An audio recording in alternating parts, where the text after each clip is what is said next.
Hey, the Colts on the 14th pick. Hopefully not. Man, don't be me out here fucking up.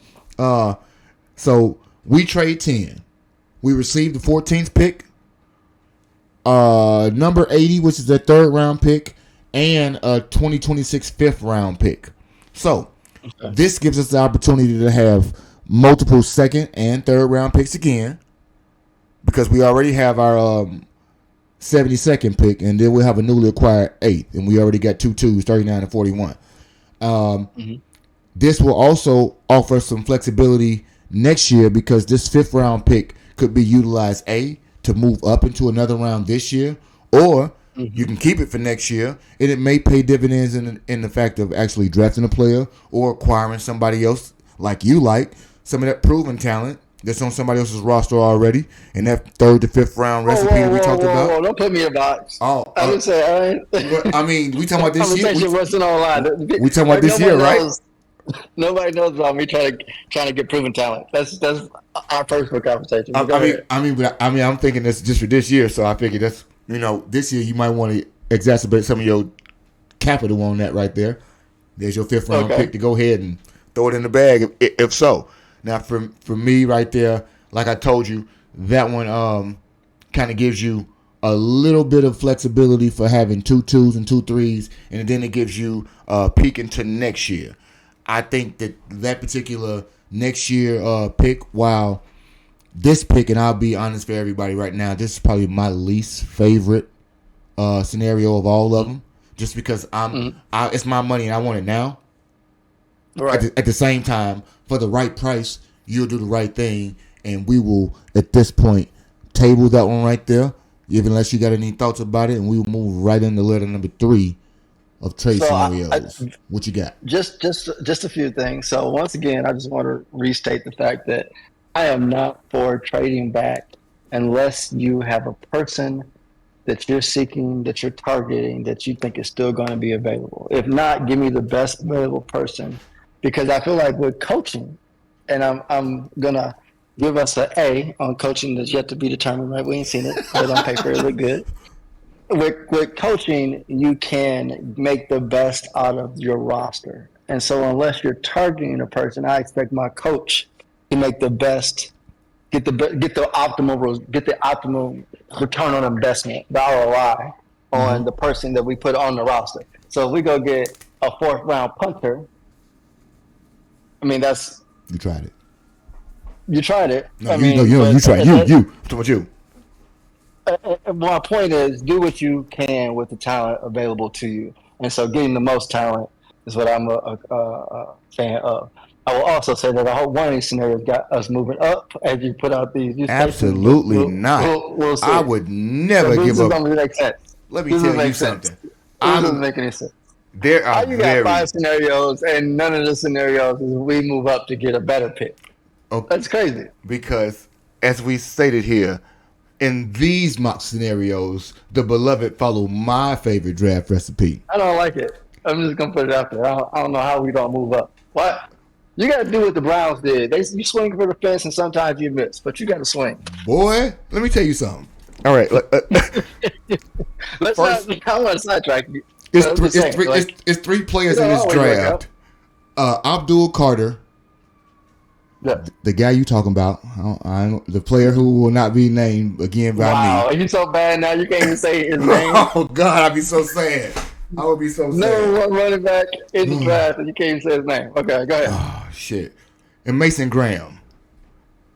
Will Campbell was the 4th, but people want to talk about his arms. Okay. Of those 4 players, I'm not mad if you select them. Because they're supposed to be. Bigger stake. You would go from a 9 ounce to a 12 ounce. And I'm going to a better cut, honestly. And I say it like this only because if the talent was so hard hitting to the fact where, like, let's talk about it. If Abdul Carter was still there at the 5th pick, and you really felt like Abdul was going to take us to the next level, according to how the draft pundits talk about him, I would not be mad at them trading up to get him. But you understand that, well, you don't, because you been doing dad work last week. Last week with my guest host, we talked about the trade formulas and the draft board, and it gives you specific point totals that you have to give up to kind of align with people to move up. And we're already in the top 10. To move up to in those top 10 slots, you give up nothing less than second round additions this year, and that's not just one second round pick to make that. So that means you give up your 10th. You're gonna have a second in there, and God forbid you don't want to play ball. You give away something next year.